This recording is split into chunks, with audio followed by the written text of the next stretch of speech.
Hey, everybody, and welcome to a new episode of That Super Fan Talk podcast. My name is Sean Ray, and I don't tell dad jokes to make you laugh. I tell them to make me laugh. Joining me tonight in the historic Infinite Potato Studio, we have our panel selected at random from our audience. We have Rick. How's it going, sir? Pay no attention to the man behind the curtain. And we have Jen. How are you? I'll get you, my pretty. Hi. And Scott is here as well. What a world, what a world, what a world. All right. As I told you at the beginning of the year, we've kind of changed our focus with the show. We're taking a deeper look at some of the various fandoms, maybe do entire shows that focus on one TV series or one movie. We want to take a look at some of the classic shows and films and not be just another podcast out there that talks about whatever Marvel's doing. So don't get me wrong, we are going to do that, but we're going to focus those discussions in just like we'll do one episode about the Falcon and the Winter Soldier instead of talking about it every week. You know, a little bit every week. We'll just do one show when the show's over, that kind of thing. So we're going to open up the chat to different genres of fiction, even subgenres, and we're going to do that tonight with a talk about the Land of Oz. And I'm not talking about the cable TV prison series. We're talking about the Land of Oz that L. Frank Baum wrote about back in the early 20th century, the late 19th century. So, have any of you guys ever? Well, I'll start by talking about the books just a little bit. Have any of you guys ever read any of the Oz books? Yes. Okay. That's like a girl thing to do. So, yes, I have read the books. I'm not a girl, and I read most of them. I just realized that not shaking my head doesn't do much good on a podcast. So No. Yeah. Rick and Scott both shook their head no. So it's our subtle, clever way of trying to entice more people to watch the stream live on Facebook. There you go. now, let me just say, I haven't read them not on purpose. It's not like I was like, good God, no, I won't read that trash. It's just one of those things that it just never happened. I've really got to say that I didn't even know that there was a book until I was about 10 years old. I'd seen the movie a bunch, but there's multiple books. He did. Oh yeah. He did like 14, and then after he died, somebody else picked it up and wrote another 20 or something like that. There's a bunch.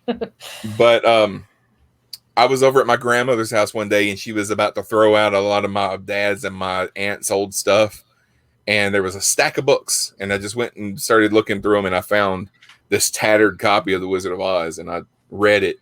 And after that, I was like, I want to read the rest of these books. So I went to what was at the time, I think, B. Dalton Bookseller, and they had all of them, so I would buy one. I haven't seen a B. Dalton in ages. They unfortunately all went away. Yeah. But yeah, the Wonderful Wizard of Oz was the first one, and that was the one that they made the 1936 musical about. Mm-hmm. Now there are other movies and shows that are kind of based on aspects of the other books, but they never came out with movies, like a movie about this one, a movie about that one, a movie about that one. But I think I read about 10 of those books, and there was L. Frank Baum wrote 14. Mm-hmm. Now, this is one of those things that, we recently learned that with Dr. Seuss, that when you go back and you look at a writer's personal life, and it might taint your view of their work a little bit. But L. Frank Baum was he was racist. Oh yeah, very. But it's kind of like when we talked about Lovecraft Country. H.P. Lovecraft was racist. But that's like saying that Mel Tillis is country. Yeah, it's one of those things like, can you still enjoy a person's work even though they were a total scumbag? And I mean, yeah, you can. I can still go back and watch a Kevin Spacey movie and enjoy the fact that I used to think that he was a really good actor and I enjoyed his performances and stuff. But if Kevin Spacey made a movie now, I wouldn't go and give money to watch it, Mm-hmm. But I can still try to go back and enjoy the stuff that he had already done before we found out what a terrible person he was. Well, let me ask you something. Okay. Because, as a Lovecraft fan, I've wrestled with this concept a lot because, and as a podcaster for the last decade or more, the idea of being able to separate the art from the artist is something that we've talked about on more than one occasion. And like with J.K. Rowling or Orson Scott Card, I can't. But with like H.P. Lovecraft, it's hard because I still enjoy his writings, even though his racism is right there in the books. It's not like he ever made a secret of it. Now, was Baum the same way? Were his no? I never read any. Was it evident in the writing, or was this just how he was off? Not that I recall, because so his racism was against Native Americans. Yeah. And I don't think there were any Native American characters in any of the Oz books. Nope. I don't think so. No. I don't remember. The last time that I read an Oz book, I was probably 13 or 14. So I don't remember seeing anything like that in any of them. Now I could go back and read it now, and I could be like, "Oh my God, that character is completely racist," Well, like Peter Pan, I cannot cope. My daughter likes to watch. We have Peter Pan, and when it gets to the whole Indian thing, I just cringe. And we've actually sat down and had a talk about it. Okay, good. This was wrong then. It's wrong now. I'm not going to say you can't watch the movie, but you have to know that this is very inappropriate. Mm-hmm. Well, it's like I said, I can go back and I can watch an old Kevin Spacey movie. He's not making anything now, but if he did, I wouldn't watch it. It's just like I'm a film lover, so I love all different kinds of films. I can go back and watch like Annie Hall or something like that. But if Woody Allen makes a movie now, I'm not going to go watch it. Yeah. But I haven't watched anything that he's made in the last 20 years or so because of all this, all the stuff that he's done. Well, I haven't either, but that's, both for that and I just don't think he's funny anymore. No, he's not. Yeah, it's just when he comes out with a movie, it's like every A-lister in Hollywood is in the movie or whatever, so this must be a really good movie. No. And sometimes there's parts of it that are really good, but okay, so The Wizard of Oz, or Oz altogether. A lot of people don't realize that L. Frank Baum was putting together his story. He had these ideas in his head that these characters represented various things in America. So like the Scarecrow represented farmers in America, and the Tin Man represented the industrial movement. And the Cowardly Lion was supposed to represent this politician that lived in the late 1800s. His name was William Bryan. He was the leader of the Democratic Party at the time, and apparently L. Frank Baum thought he was a coward. Great.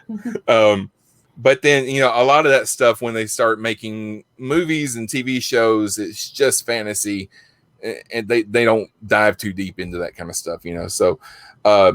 The movie with Judy Garland is probably most people's first experience with Oz. Some people, it's their only experience with Oz. So, yeah, that's true. So it's not especially representative of the book. I mean, there's a lot of stuff that they left out, obviously, because they wanted to do a musical. It's actually wait, the book isn't a musical? Yeah. That reminds me of a joke. I don't know if you guys know who Bill Engvall is. Oh yeah. Here's your sign. He did a "Here's Your Sign" joke where he said his son came up to him and said, "Dad, I want to play you a song on the piano." Okay, all right. I want to play you a song from Harry Potter. Oh, the movie? No, Dad, the book. But in the book, The Wizard of Oz, Dorothy actually went to Oz. You know, in the movie they made it where it was all like this dream that she had because she got hit on the head and stuff like that. And the witches are all wrong because Glinda's actually the good witch of the South in the book, not the North. The musical's fine. Ruin it for me. The musical is more of a nod to the story than it is an actual adaptation of it. So, because they leave out, there's a lot more adventure and violence. Like the witch attacks them with wolves, and the Tin Man kills all the wolves, and then she attacks them with crows, and the scarecrow scares them all off and stuff like that. And then she attacks them with bees. And there's a whole section of not the bees. There's a whole section in the book about how he becomes the Tin Man, and it's really violent. Yeah.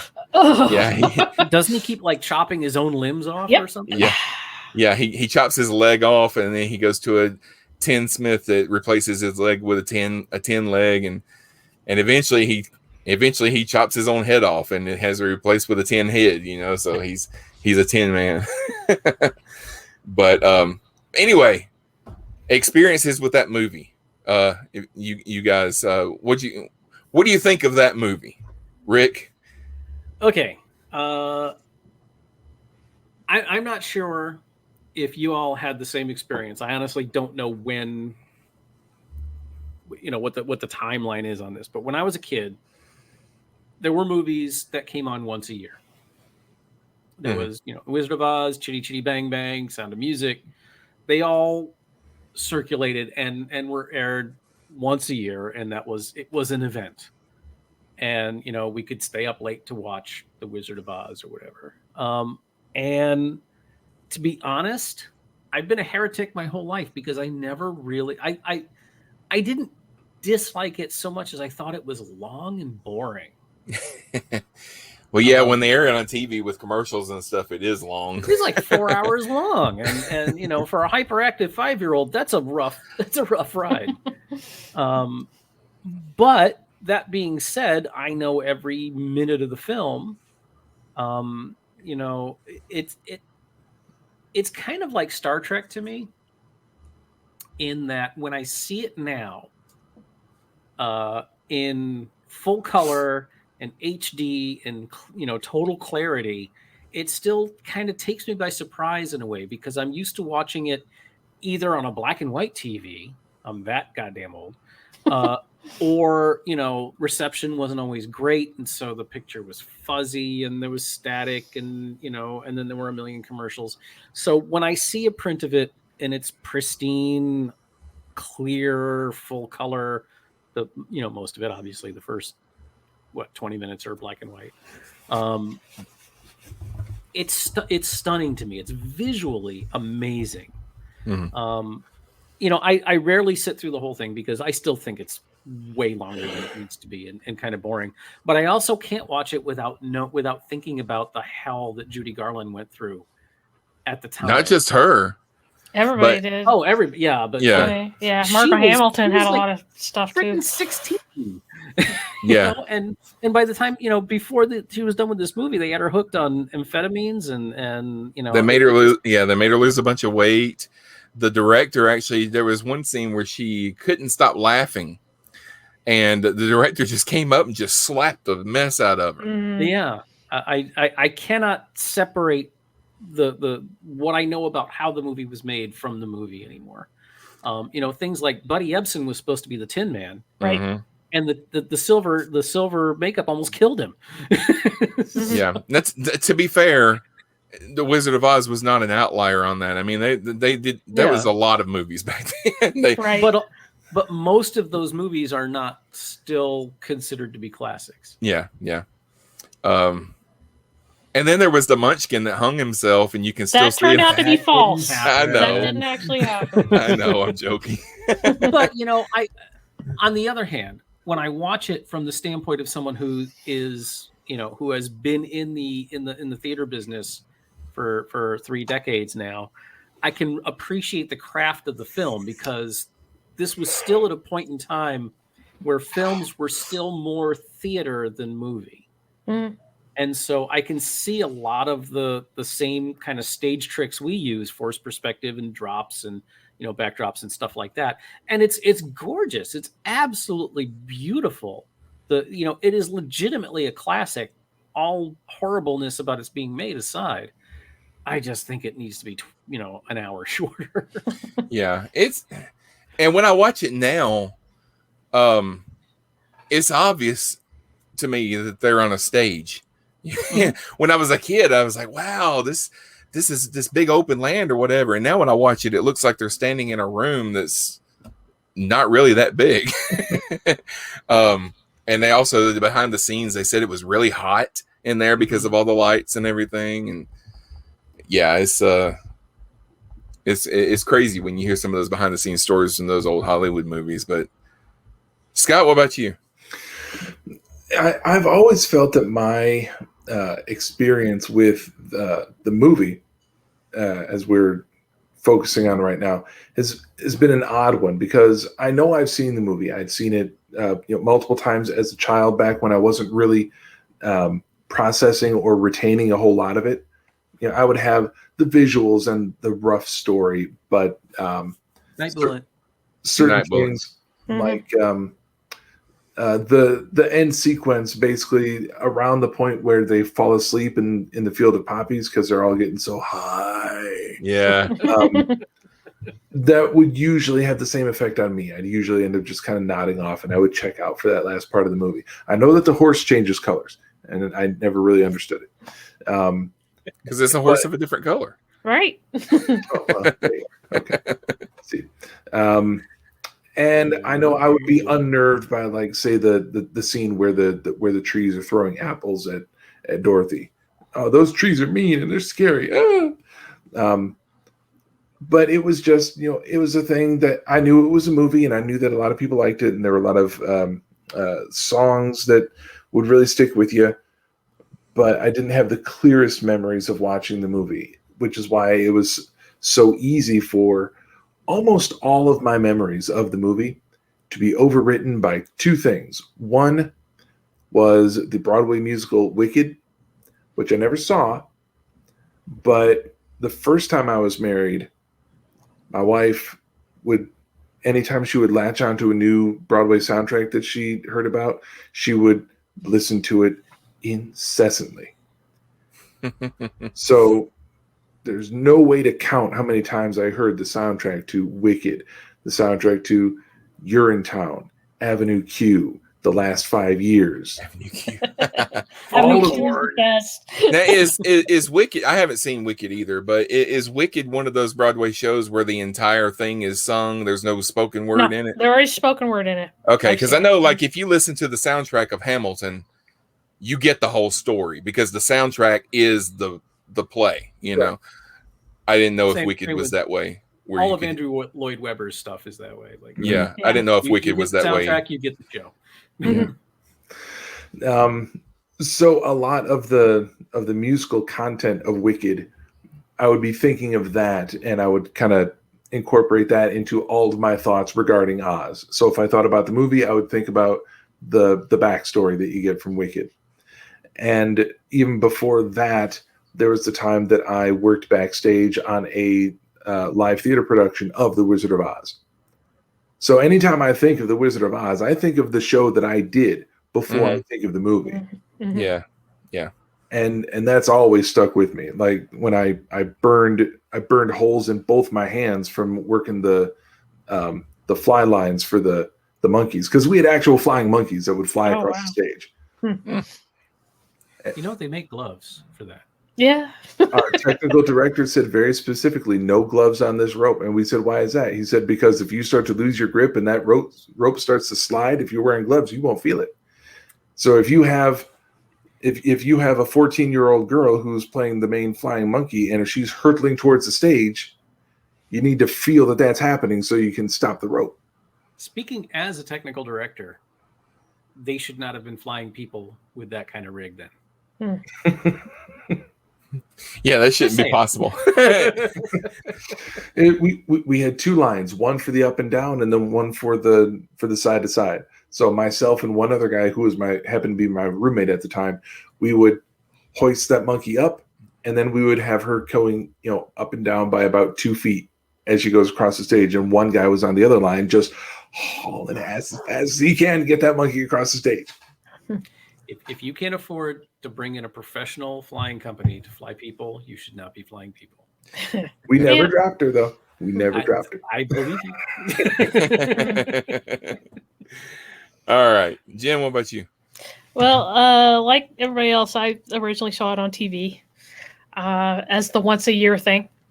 And I thought it was like the greatest thing ever because, you know, the fact that it goes from black and white to color, which was the big deal back then when it originally came out. And by the way, people, it was a flop when it originally came out in theaters. Because it's long and boring. It stuck with me mainly because that first scene when she walks out into Munchkin Land is just it goes from black and white to just boom color is just beautiful, and the music that goes with it. But you play Dark Side of the Moon with it. But I've also seen the musical. I wasn't in it or anything. I was actually an usher at the theater that was showing it, and it had actually an extra song, 2 extra characters, if I remember correctly. They did not have the flying monkeys on the. They used backdrops. They didn't have actual people in the one that I saw. And it's one of those movies, at least for me, because I'm a girl. Because it really stuck with me, and Judy Garland was like a goddess to me at the time. And then when I was 12, my mom actually bought me the soundtrack to the movie. Yeah. The 39 movie. And it has all the dialogue in it. So essentially, I was just basically listening, quote unquote, to the whole movie. Yeah. So I memorized every single line because I listened to that LP constantly. I remember when it came out. It came out on video for like the 50th anniversary, and they made a big deal that it was coming out on video. Yeah. And they showed some behind the scenes. They showed some behind the scenes stuff that I haven't seen since then. Mm-hmm. A lot of people don't realize that when they did it on TV with the commercials, they actually cut bits out to fix it for time. Would be a day long. Yeah, because I remember we bought the video, and I watched it on video, and I remember seeing scenes that I don't remember seeing that. We have the DVD. I don't know if Sharon's ever made it all the way through it. Well, it's weird because they actually get to the Emerald City like within the first 40 minutes or something. It just feels longer. Yeah, but it's just the stuff that happens after that where they have to go fight the Wicked Witch and all that kind of stuff. You know, that's what drags. Okay, do any of you, when you're carrying something heavy, just go, No. No, but there's been more than once that I've put a blanket around my neck and said, "If I were the king of the forest," and my kids are like, "What are you doing?" Oh God, I have a friend that I have a friend that I game with, and he always goes, "Yeah, put 'em up." All right, so the next thing that I really put down on my list, which there's a lot of stuff that came out after that. Like there was an anime film that came out that was kind of based on the next book that I've seen, and it's actually pretty decent. But in 1976, they came out with The Wiz. Yes, which was based on the play, but it had Michael Jackson, Nipsey Russell, Lena Horne, Richard Pryor, Diana Ross. Amazing movie. Yeah, I love it. Yeah. It's essentially the same story, but it's a Harlem school teacher that gets sent to Oz instead of a little girl. And Oz is a lot more city-like. You know, it's more like New York City or something like that. Mm-hmm. And all the characters are essentially the same characters, but they're all played by black actors. And I really like Ease on Down the Road more than I like We're Off to See the Wizard. Because I've been known to sing that a lot too. When we're out walking, we'll go hiking or something like that. Ease on down the road. Well, this was the time, and again, you know, this was my childhood. Sesame Street was set in was very urban on purpose because, you know, these were areas that were underserved by education and by television and stuff like that. And the Cosby Kids, Fat Albert and the Cosby Kids, was a big deal at this time. Yeah. And so my generation, was, I don't know what's the right word for it, but boomers, which I know people want to put me in the boomer, in boomers, but I'm not. My generation is just after the boomers. Boomers were all white picket fences and rural America and white neighborhoods and stuff like that. Whereas my generation, we grew up seeing people of color on television. Mm-hmm. Yeah.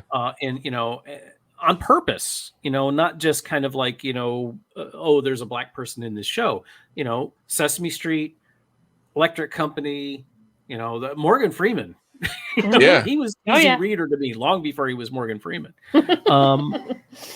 And I probably saw The Wiz before I was aware of watching The Wizard of Oz. Wow. And the Fat Albert, whatever Bill Cosby is, whatever. Again, we're going back to the separating the art from the artist. Yeah. The Fat Albert and the Cosby Kids was a great show. Yeah. If for no other reason than it showed, little white me, what was going on. Not necessarily, the reality of inner city life, but at least it made me aware of it. And so The Wiz, I love that show. Mm-hmm. Michael Jackson, this was before he went nuts. And, yeah, because this was 76. This would be before he became the king of pop. Exactly. Right. This was just a fun show. I haven't seen it in ages, so I don't know how well it ages, but Lena Horne, a goddess. Yep. Nipsey Russell.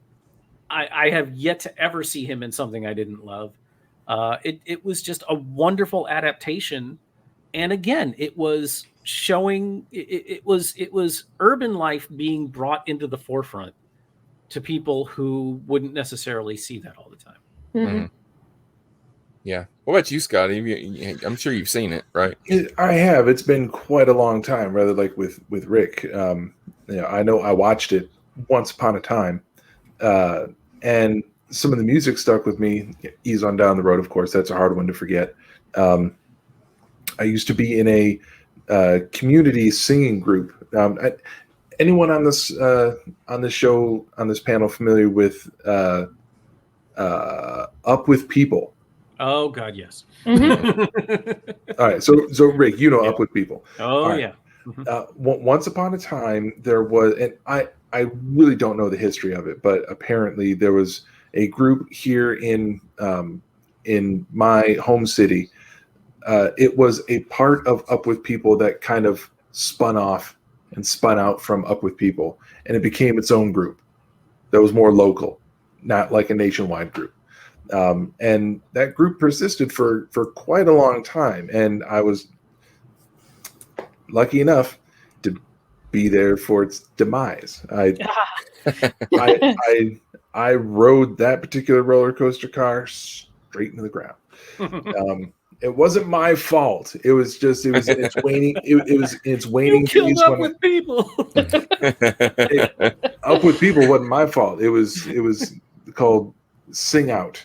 It was attached with our city, and it was kind of getting a little weak, a little long in the tooth by the time I joined in, and the support from the adult organizers that had been keeping it going, that support kind of tapered off and drifted away.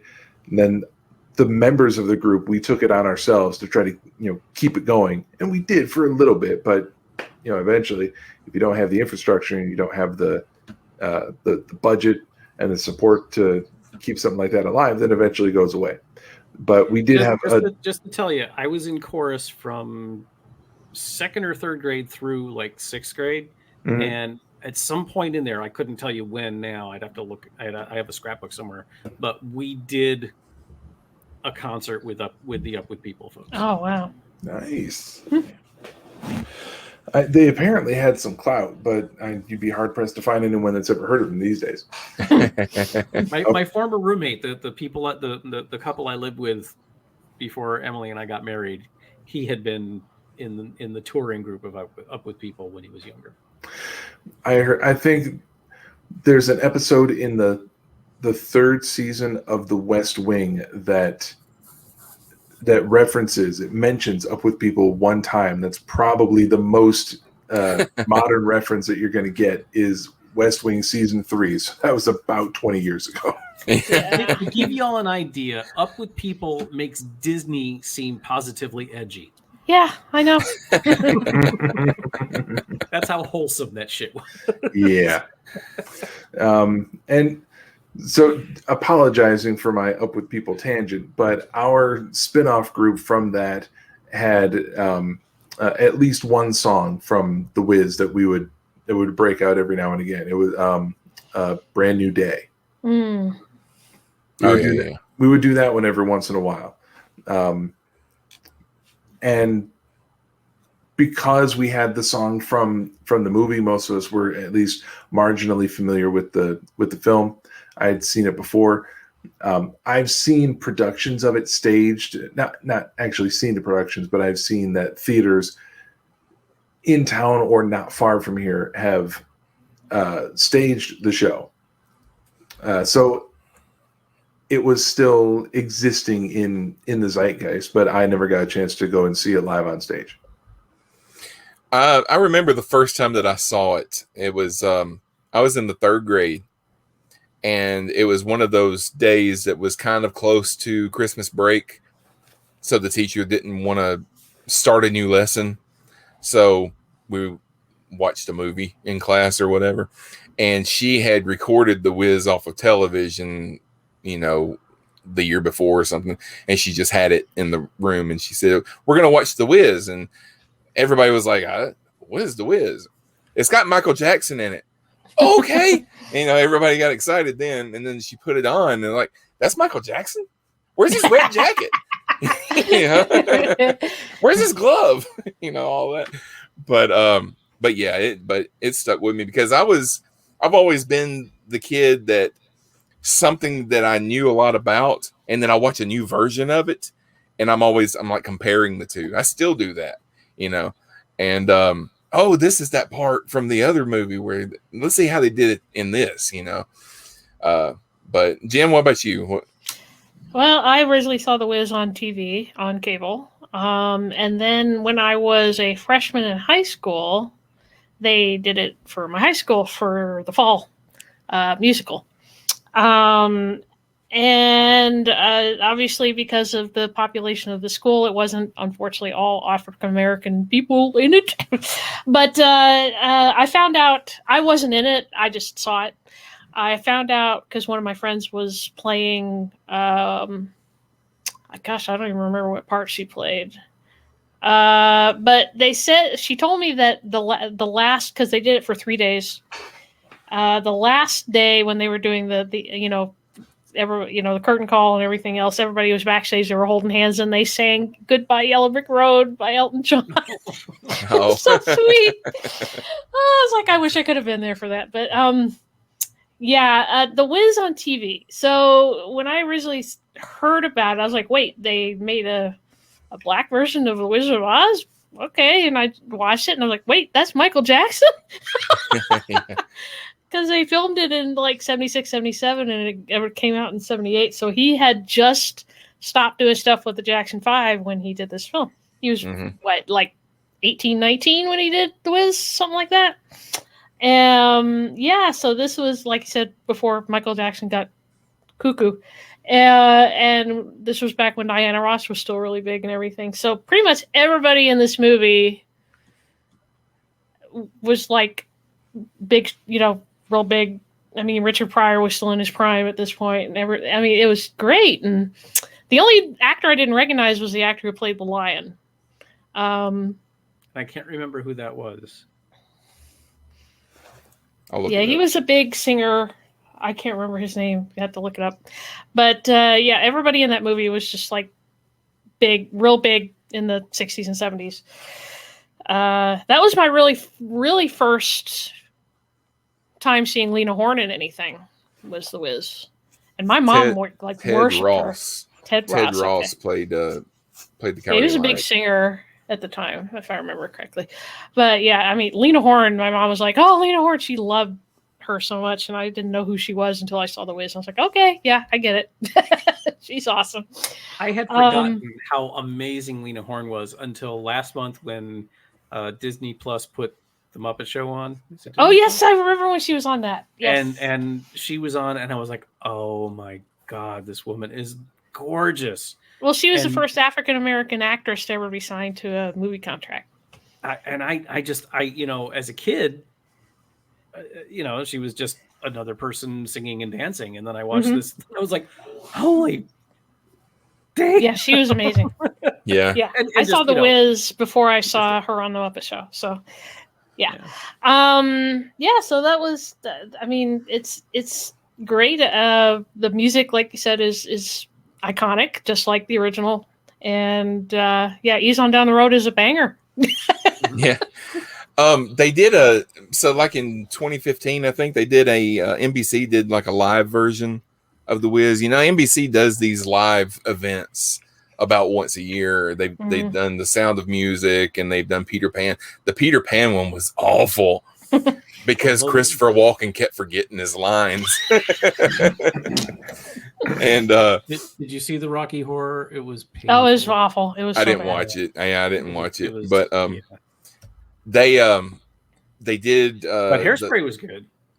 I didn't see. They did The Wiz, and it was weird because David Alan Grier and Queen Latifah played Aunt Em and Uncle Henry in this version of The Wiz. Well, Queen Latifah could do no wrong. Right. But what was weird about it was because they also played Aunt Em and Uncle Henry in the Muppets Wizard of Oz. That's right, they did. Oh. Which is another one that I put down. That's really there's not a whole lot to say about it. Let me find where I put it in my notes. But I know that happened. Yeah, it came out in like 2005, 2006, something like that. It was a made for TV thing. Huh. And I want to say, I don't think it's on Disney Plus. I don't even know where you could find it. I'll look it up in a minute. But it had Ashanti playing. Yeah, Ashanti played Dorothy. Kermit was the Scarecrow. Gonzo was the tin thing. And Fozzie was a lion, which that's not really a stretch for Fozzie. Yeah, Fozzie was the Cowardly Lion. Miss Piggy was all the witches. And Pepe the King Prawn was Toto. And I've never heard of this. While I've got let me look up. I may be glad of that. Let me look up Just Watch and see where you can see if there's anywhere where you can watch it now. I can't get my leg up high enough. Probably Disney Plus. I wouldn't be surprised. Yeah, but I haven't seen it pop up on Disney Plus. Let's see. Muppets Wizard of Oz. I've got my Pepe tattoo on my leg, but I can't get my leg up high enough to get it. No, it's okay. The Muppets Wizard of Oz. 2005 is when it came out. I'm looking. You can rent it. You can rent it for $3.99 on Amazon or YouTube. Okay. Yeah, that's not gonna happen. I'm looking to get a new Star Trek tattoo for my birthday. So if anyone wants to donate, I want to get the Enterprise on this arm. I saw you posting about that. But yeah, that's into this month. Have you settled on a design? Yes. Now I just need to find an artist who can do it. Okay. Well, you've got an artist sitting right in front of you. Yeah, I was going to say, Scott. No, okay, I get you. No, I need a tattoo artist. A tattoo artist that can do it. I want and do it. Yeah, I don't want a fucked up tattoo on my arm. I can conceive images. I cannot. I cannot exactly commit them to flesh. So they did Return to Oz in 1985. Oh, that scared the crap out of me. Yeah. If the Wizard of Oz, if the Wicked Witch of the West scared me in when I was a little kid, this movie came out when I was 8, and the whole thing scared me. So it's not really a sequel to the movie like it was kind of advertised, because number one, it is not a musical, and number two, Disney didn't have the rights to the movie. They got the rights to the books, so they made this as like a sequel to the book. But they kind of advertised the one that had like a pumpkin headed dude. Yeah. It had Fairuza Balk in it. That she was Dorothy. If you've seen her, you would know her from. She was in The Water Boy. She was in The Witch. Craft. The Craft. Yeah. Oh, her. Yes. Yeah. I love her. Yeah, she's So she played Dorothy, and she was. Obviously, this is like a 9-year-old Dorothy, not a 16-year-old Dorothy, or a 16-year-old playing a 9-year-old Dorothy. But that's also kind of why the Scarecrow and the Tin Man and the Lion are not like main characters in this one. This time she meets new characters because she's going to save these other characters that have been kidnapped by the Gnome King and all that. Mm-hmm. So Toto's there, but she also has a chicken that can talk. And she meets Jack Pumpkinhead. She meets TikTok of Oz and the Gump, which is a couch with a moose head that she sprinkles magic dust on, and it comes to life. Which all that is from the book. All that happens in the books. You know, the magic dust, because in the book, The Land of Oz, there's a sawhorse that this little boy sprinkles this dust on, and it comes to life, and it's one of the main characters. It's just a sawhorse that can't even bend its legs, but it walks around. You know. And Scott, have you ever seen Return to Oz? I have. It's I remember it unnerved me. I can't remember the names of the character types. Those strange haunted entities with the long arms and legs with the wheels at the end of them. What do you call them? The Wheelers. The Wheelers. Okay. I remember them being particularly disturbing, and I can't even really put my finger on why. I think that overall, with this film having a much darker, dirtier, desaturated, gloomy, foreboding look throughout the entire film, whereas The Wizard of Oz was incredibly colorful. They turned that saturation up to 11. And then you get Return to Oz, and everything's gray, everything's grim and dark. Not as in dark and gritty, but dark as in lacking in light. And it feels colder. It feels more intimidating.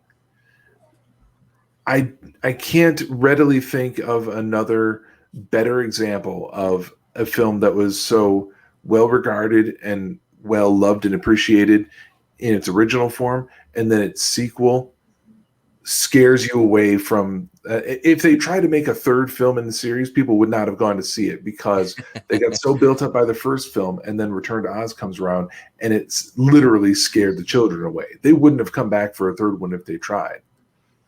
And now, it had a cult. It has a cult following though, because because of its scariness.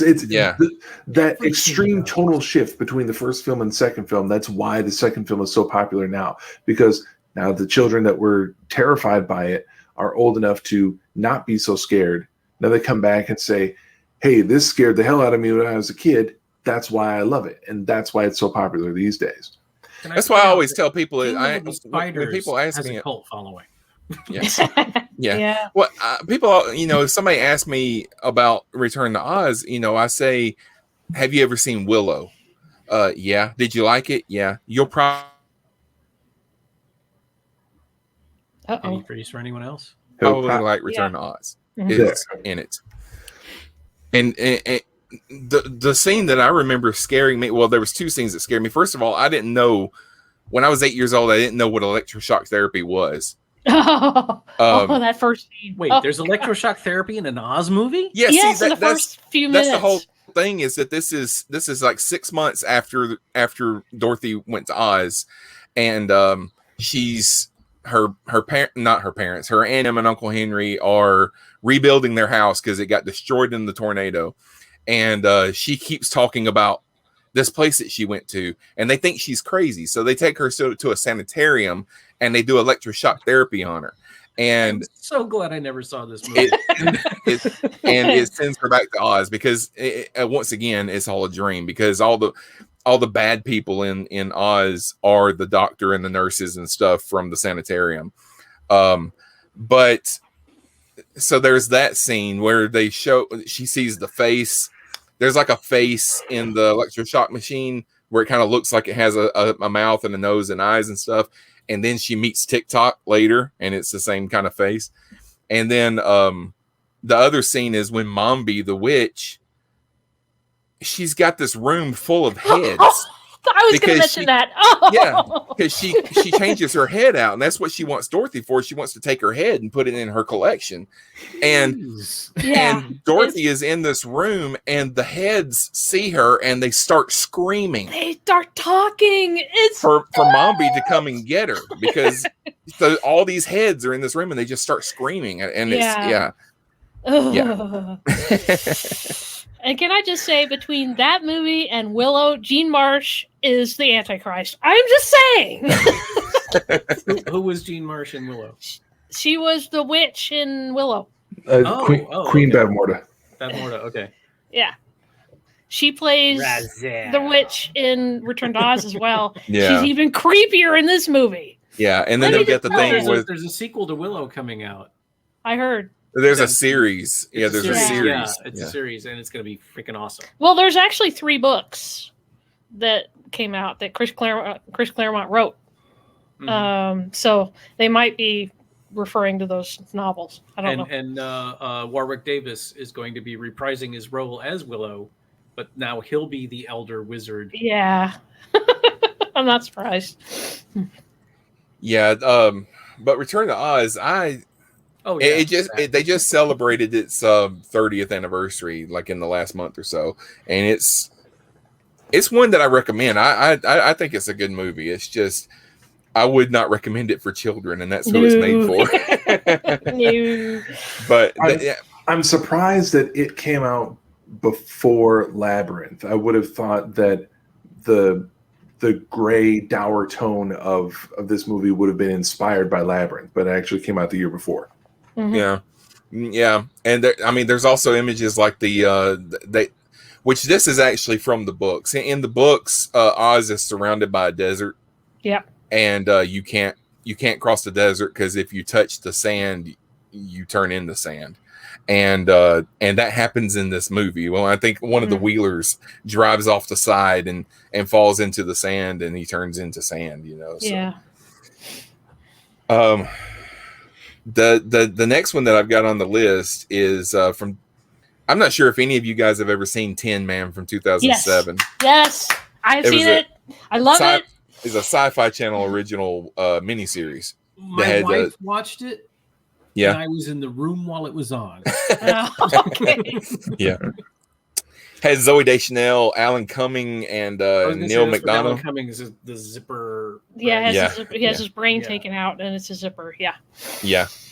That's another one of those where they take the essence of the characters and recreate them and everything, because it's called Tin Man because Neil McDonough plays like the sheriff of the OZ, which is the outer zone. Mm-hmm. And he's got a 10 star, so he's the Tin Man, so. And then it's not Dorothy, it's DG. DG, yep.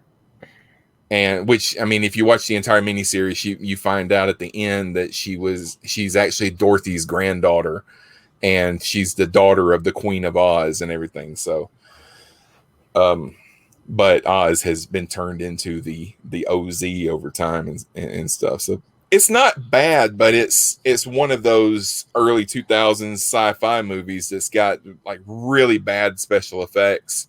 At least there's no sharks in it.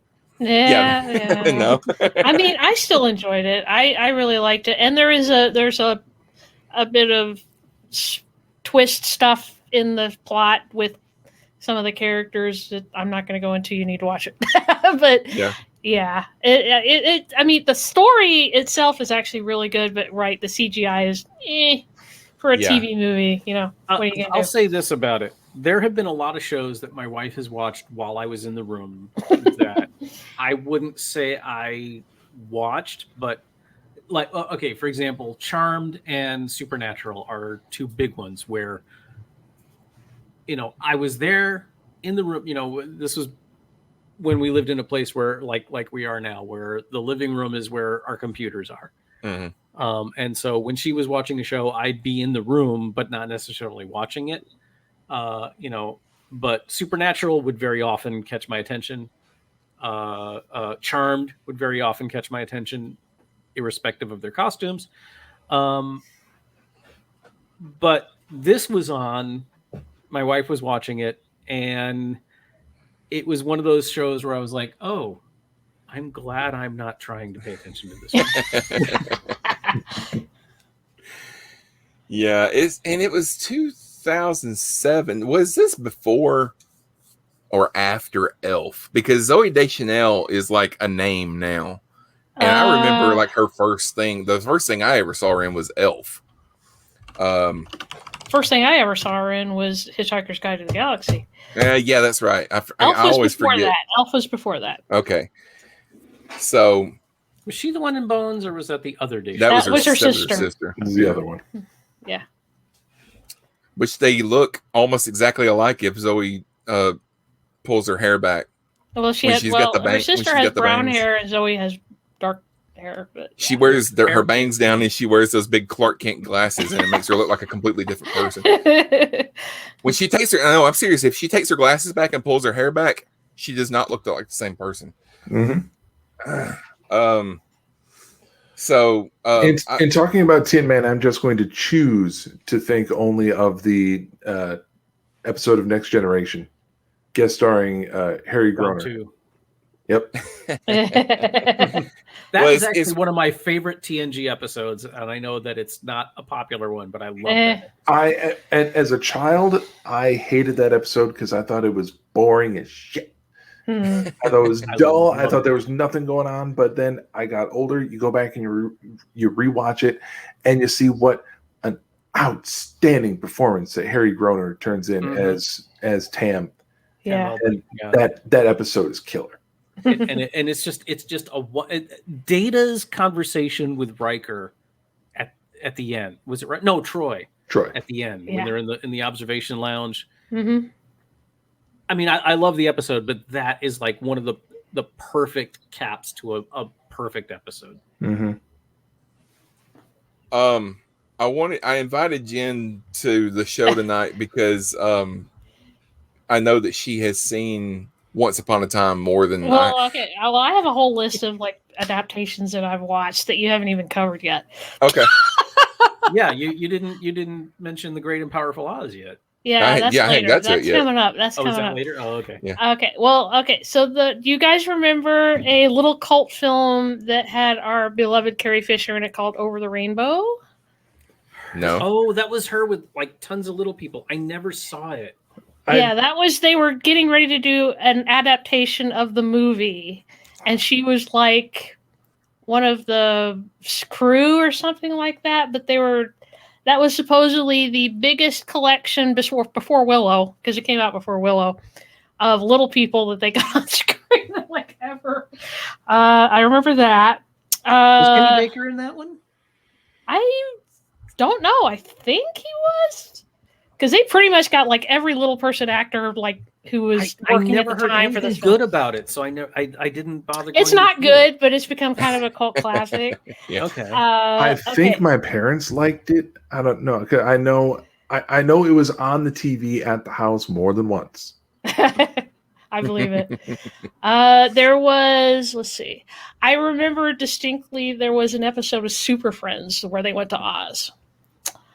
And Rick. There's a lot of like Rick. episodes. This is how they say it in the show, but Mixelplick took them there. It's piddling. God damn it! But they said it was Mixelplick in the show, so they wanted to say it a way that the kids could say it. Yeah, there's a lot. I only know that because Dynamite Magazine. I know. We've discussed this. Yeah.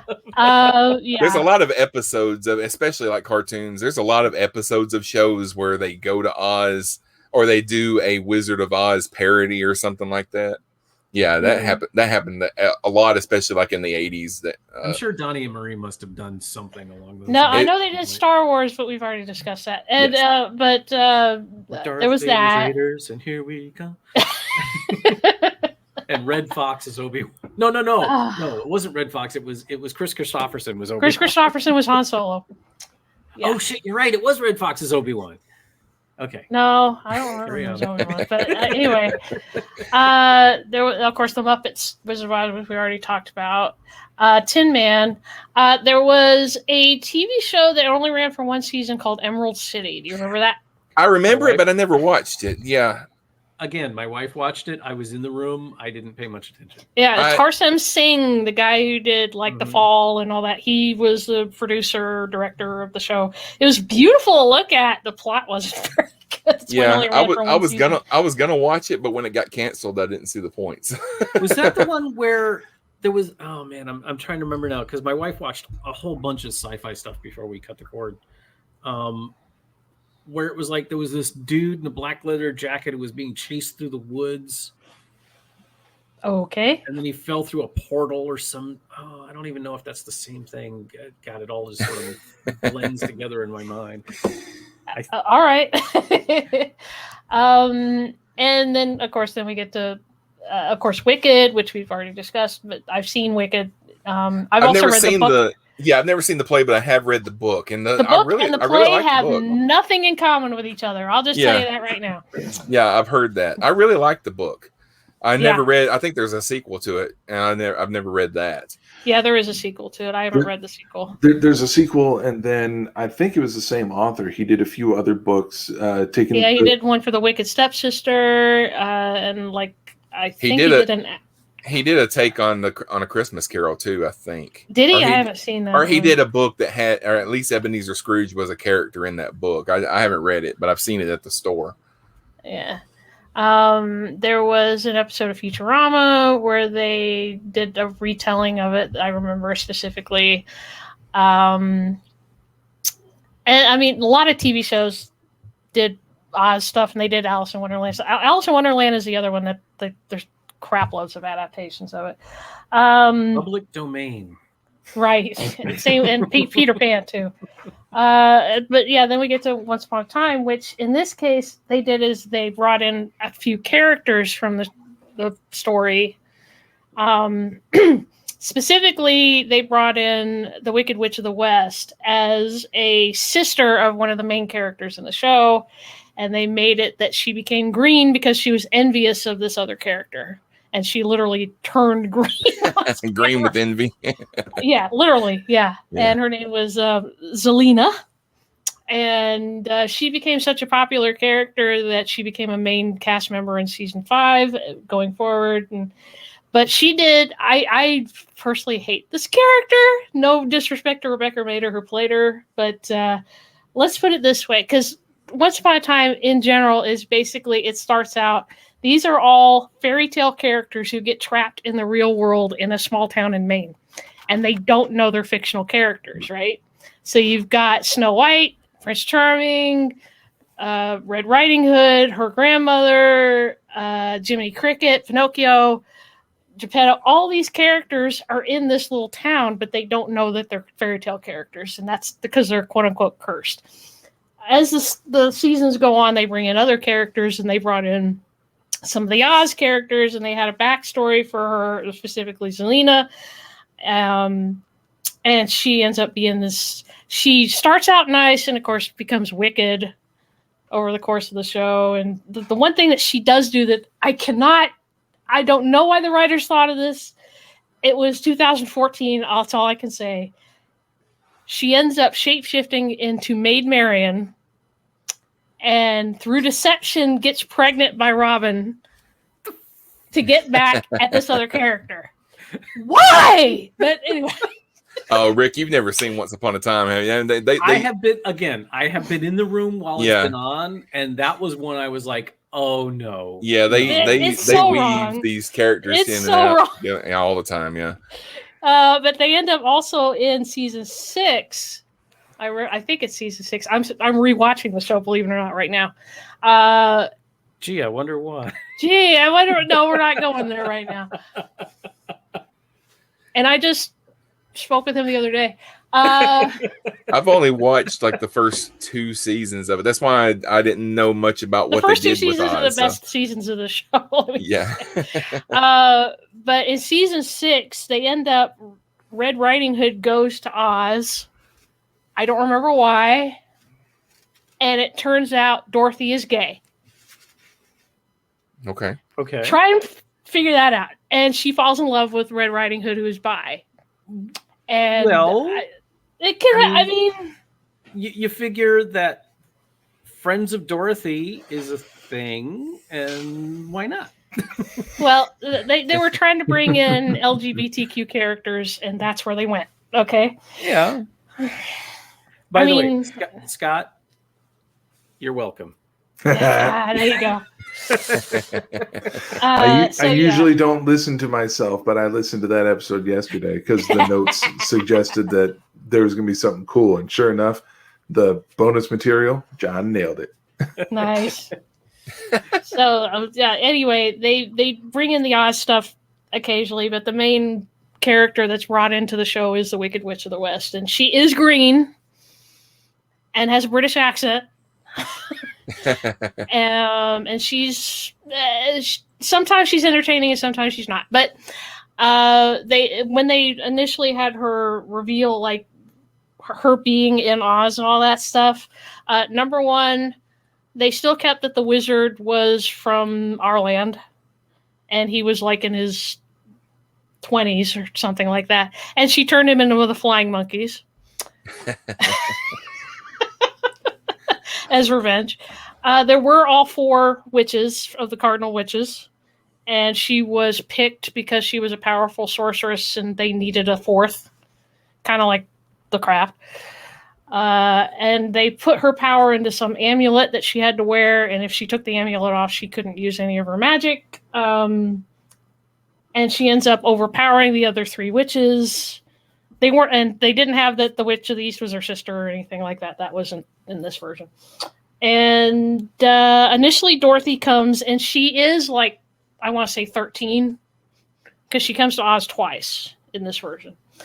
The first time she's like 13, and then the second time she's in her, I want to say, mid to late 20s when she comes back. And that's when the whole thing with Red Riding Hood happens. Yay. Yeah, they did that in the book, where she would go back to Oz from time to time until later in the books, her and Aunt Em and Uncle Henry all got sent to Oz, and then they lived there. They stayed there forever. Well, they have this whole idea in the show about saviors, and they have specific characters who become quote unquote saviors. Jennifer Morrison's character is one of them. Aladdin is one, and Dorothy is one. And Rumpelstiltskin is one that you find out in season 6. Spoiler alert. So Once Upon a Time is just one of those shows that, and they do a lot of flashbacks in it, so you kind of have to watch the whole thing to get it, especially in the first 2 seasons, and then 6th season, they do a shit ton of flashbacks to other seasons. So you kind of have to watch them in order to go, oh yeah, that happened back in that. And it explains this. But anyway, the Oz portion in particular doesn't have as many flashbacks, but Zelina became a popular character. I don't know why. I don't ever that whole thing with Robin was but she was green in the show. She had really cool wardrobe too. She was a redhead, and she always wore these, her witch's hats were always leaned to the side like she was wearing a fedora all the time. She looked really cute. If you see promo pictures of her, but yeah, that's how they fit it into Once Upon a Time. They specifically had the Wicked Witch of the West show up and eventually become a main character on the show. So there you go. Well, we can't. Go ahead. Not to be disparaging of the show, because I didn't care for it, but not because it was bad. It was just not my bag. When Frozen became a big deal. That was season 4. I hated it. The Peter Pan story that happened right before it was actually not bad. Well, it was Disney. Disney's gonna work their but they turned stuff Peter Pan into a villain. Well, Yeah. good. And he's an asshole. He is probably one of the biggest assholes in the show.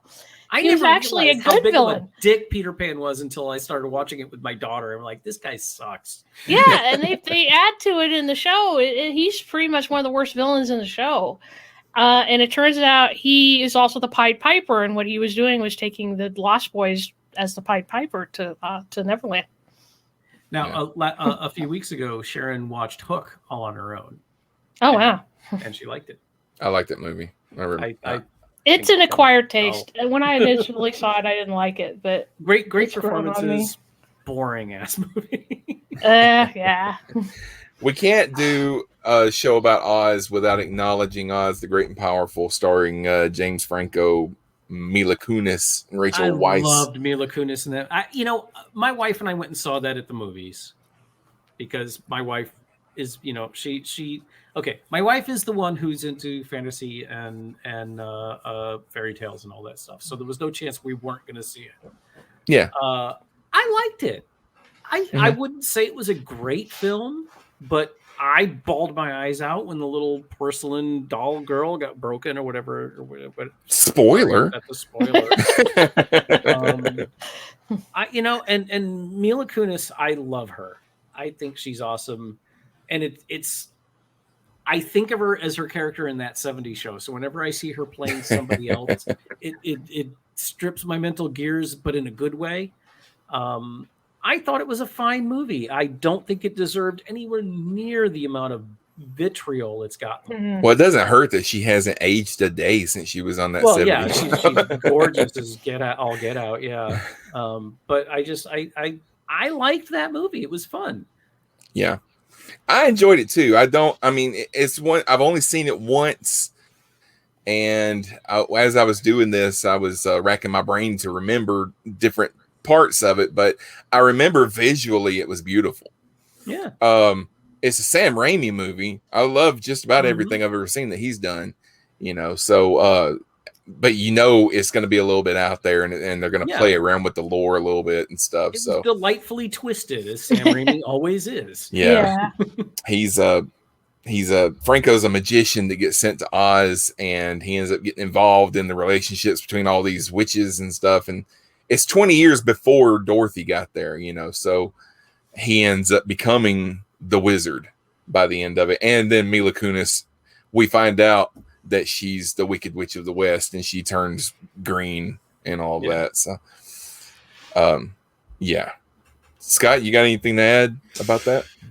It starred James Franco, and it was directed by Sam Raimi. This was a latter-day Sam Raimi directorial effort, which does not excite me nearly as much as it used to back in the days of Darkman, Evil Dead, and Spider-Man. So I very easily gave this one a pass. Okay. I wrote down a few others that I didn't really go into that they're because like I said, there's all kinds of adaptations of Oz. There was a animated series that was kind of a sequel to the 36 film called The Wizard of Oz. There was a Japanese TV show called The Wonderful Galaxy of Oz that was like an outer space riff on it, Okay. Only one. In 1996, they had a cartoon called The Oz Kids, which did not make any sense because it was all the characters from The Wizard of Oz, but they're little kids, and Dorothy's there, and Dorothy's not supposed to be there yet. Dude, the 70s, Saturday morning 70s. No, this was the 90s. This was 90s, man. I thought you said 70s. This was 90s. 90s has no excuse. Tim Burton was supposed to make a movie called Lost in Oz. He wrote a script in 2000, and it never got made. Which Tim Burton eventually tackled Wonderland with Alice in Wonderland and everything, but it would have been interesting to see what he did with Oz. If he had done that in the 80s, it probably would have happened and would have been awesome. Yeah. But, Tim Burton, I used to love Tim Burton movies. It was my goal to have every Tim Burton movie until Sleepy Hollow came out. and I may be getting the timeline wrong, but Sleepy Hollow and Planet of the Apes was like the end of my love affair with Tim Burton movies. Yeah, that Tim Burton Planet of the Apes movie is not good. I think it's just the ending of it is just so strange. The way it was set up for a sequel that that never happened. Yeah. If I can quote my British friends, Tim Burton climbed up his own ass and stayed there, as they say. Well, which I mean, if you've ever read the book, Planet of the Apes, the book, that's what happens at the end of the book. He goes back, quote unquote, he goes back to Earth, and then when he gets off of his spaceship, everybody's monkeys. But you know, and so that wasn't my problem with the movie. Yeah. and then Sleepy Hollow, and then Sweeney Todd. Oh my! I actually liked his interpretation of Sweeney Todd. I've never seen that. Yeah. Okay. My problems with Sweeney Todd and Sleepy Hollow are the same. It's like, okay, we get it. This one chops off heads. This one cuts throats. Do we need to see 14 of them in slow motion up close? You know, it just, he lost all subtlety and just went, let's be as in your face as possible. And I mean, I'll give him credit for Sweeney Todd in that, and I don't know if it was him. The music from the movie is a lot less atonal than the music from the play. The music from the play is purposely discordant. And in the movie they made it a lot more hummable. But it was just like, it's like the same problem I have with Tarantino, which is, okay, in his early days, being that vulgar and that violent was breaking ground, but after a while it just got to be, all right, we get it, stop. And that was my problem with Tim Burton. My last Tim Burton movie that I really liked was Big Fish. I love that movie. Yeah. But like Mars Attacks and Ed Wood are Edward Scissorhands was okay. I didn't dislike it. I just didn't. It was not for me. Those were great.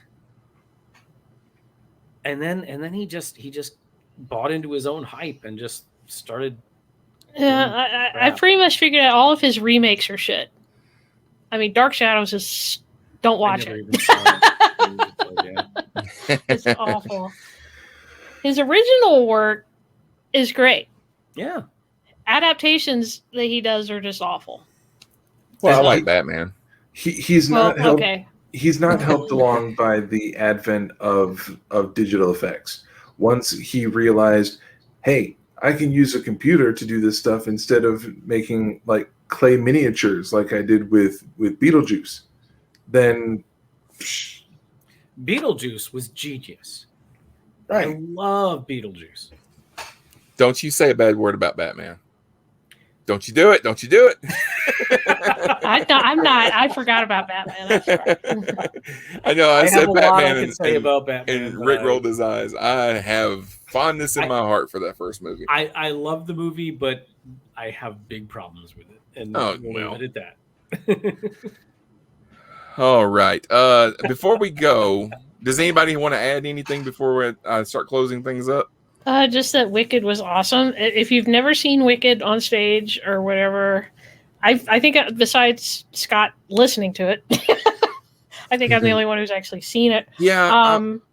I want to see it, but so it came to Birmingham. No, it didn't come to. Yeah, it did come to Birmingham. It came to Birmingham a few years ago, but it was so expensive. I couldn't. I'm not surprised. Justify going, but I wish that more Broadway shows would do like what Hamilton did and film it a few years. I mean, I could see for a few years. You know, you don't want to put it out on Disney Plus a year after it's hit Broadway. But Wicked's been going since what, 2012, something like that. Well, look how long it took them to do Phantom of the Opera. I mean, that thing's been running forever. I wish more Broadway shows would do that, because there's a lot of people like me that have only been to Broadway once in our life and may never get to go back. You know, yeah. And I would love to see some of those shows. Yeah. Among all the nerddoms that I've got, musicals is one of them. And the one time that I went with a school trip with my daughter's class, so we had to go see something that the kids would like. So we ended up going to see Disney's Aladdin on Broadway, which was a good show, but it's not the one that I wanted to see.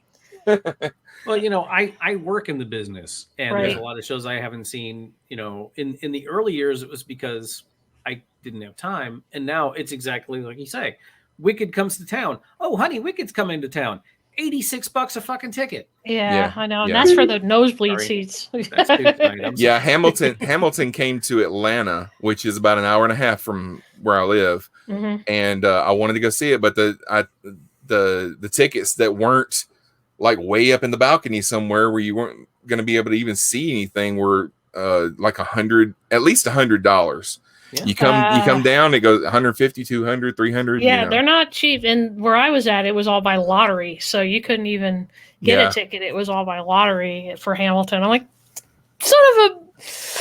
Anyway, but Wicked is. Sorry. A funny story about nosebleed seats. The first time I saw Les Mis, I was on a trip to England, and I saw it on the West End. We were taking a tour. We were actually taking a show. We took a production of Oklahoma to England. That's a whole other story. But we spent a week in London before we headed down to Cornwall, where we were doing the show. And my girlfriend and her best friend was like, he was like a Saudi son or something. He had a shitload of money, and so he got tickets for her and him to sit down in like the good seats. Yeah. I got tickets up in the freaking roof. Yeah. But I didn't mind that, because if you know the show Les Mis, you know, the climax of the show, it's the French Revolution, and they build this barricade, which was an incredible technical feat, because it's all these buildings on stage that just kind of move into the middle of the stage, and then they lay down and move together, and suddenly, instead of being buildings, they're this pile of crap that the citizens built to fight the French soldiers. But my seat was so high up that during this battle, I could see both sides of the barricade. Oh no. And so it was on a turntable, and it would rotate. So you'd see like one side was the quote unquote good guys, and they'd be shooting bang, bang, bang, bang, bang. And then the thing would rotate around, and you'd see the bad guys, and they'd be shooting bang, bang, bang. And then would rotate around and see everybody was dead on the stage, and then would rotate around. And I was watching the dead guys get up and run off stage. Oh no. Yeah. Oh, that's the worst. Well, what's funny is I loved it, because that's oh, you did? Okay. So, what's funny is in like Shakespeare days and stuff, the cheap seats were right in front of the stage. Right? Oh, they were the ground players. They paid the a penny. droolers in the front stood for 5 hours. Yeah. Well, let's see. They've been trying to make a movie of it for at least 5 years now. So it's in development hell is what's going on. Supposedly, we're supposed to see a Wicked movie next year. And that's, I mean, I'll settle for, I would rather see a filmed stage production, like professionally filmed, rather than see them adapted into a movie. Like what they did with Hamilton on Disney Plus. I love that. Yeah. You know, you're watching it as it was meant to be, you know, performed on stage, but it's professionally filmed. So you got some close-ups and stuff like that. Yeah, that's how I finally saw Shrek the Musical, was they did that on Netflix. And I finally saw that. That is hysterical. You need to watch Shrek the Musical. Oh, I did not know they put that on Netflix. Yes. Yeah, they put it on Netflix, and they added some backstory to a couple of the characters, including the prince, or excuse me, Farquaad, who thinks he's a prince. It's really cute. So you definitely take a look at Shrek the Musical. I don't know if it's still on Netflix. I caught it on Netflix, but it was a stage production shown with camera. You know, basically. I mean, Tyler Perry does that with all his plays. So, Easter weekend. Andrew Lloyd Webber has been doing since the COVID thing started. He's been allowing airings of his shows for limited release on YouTube, and that's how I finally saw Phantom of the Opera, which blew me away. It's amazing. When a show gets that much hype, I tend to shy away from it. But you know, and the Phantom movie was just dreadful. It was. We've talked about this. It was awful. But the play was amazing. And it's very rare for me to be blown away by a musical. You know, this is my job, and I don't like watching plays, which is something I've taken years to reconcile in my head. So if a play captures me, it's a rare and wonderful thing. And Easter weekend, Weber allowed one of his performances of Jesus Christ Superstar to be aired. Oh! And I tuned in just to see which version of it was, just to see who was playing Judas. And it was the Tim Minchin version. Nice. And I ended up watching the whole damn show. I didn't plan to. That is my husband's absolute favorite musical of all time is Jesus Christ Superstar. I have to let him know about that. It's one of my, I am the most atheist person you guys probably know. And I love that show. That and Godspell, because they came out around the same time. Yeah, no, I've done Godspell, and I really don't like it. I saw the F-bomb trying to claw its way out of your mouth for that one, Rick, and I commend you for holding it in. Before we close up shop, I do want to mention our new Patreon page. It went live last week, and the first show was made exclusively for our patrons, and it's a review of the film Kingdom of the Spiders from 1977, starring William Shatner. And so if you want to hear us talk about that movie, then go over to patreon.com/infinite potato. If you pledge $3 a month, you'll get to hear any of the extra content that we put out. We're going to do another show sometime this month. I don't know what it's going to be yet, but we'll do another show. I think I dropped an F-bomb on Kingdom of the Spiders, but it certainly deserved it. Scott did. Scott dropped one. And I don't edit them out on Patreon. So, and then, and for more of the extra perks, if you pledge a little bit more, like Tom Corcoran, he pledged $10 a month. So he's going to be listed as a producer for the network, and he's going to get added to our Slack discussions, so he can be behind the scenes and give his opinions, and he can come on the shows from time to time if he wants to. You know, we'll see. And so come on over to enough. I'll come wash your car. As we said, shirtless. You always wanted to go to a topless car wash. Well, here's your chance. All right, that's gonna do it for this episode. I want to thank everybody for being here. Jen, thank you very much for being with us here tonight. Yeah, definitely invite me back anytime. And Rick, thank you as well. And your little dog too. And Scott. Wizard of Oz was the closest I ever came to an actual haunting, when some of the cast and crew members offended the resident ghost in our theater.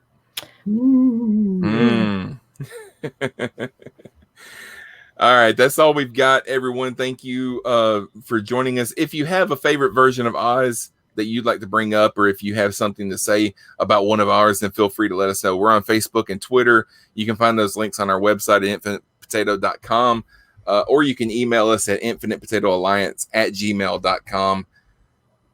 We love talking to you. Be sure to join us again next time on that Super Fan Talk podcast, when you might hear one of us say something. But I'm just now realizing that we didn't get that put together. So there you go. Goodbye. All right.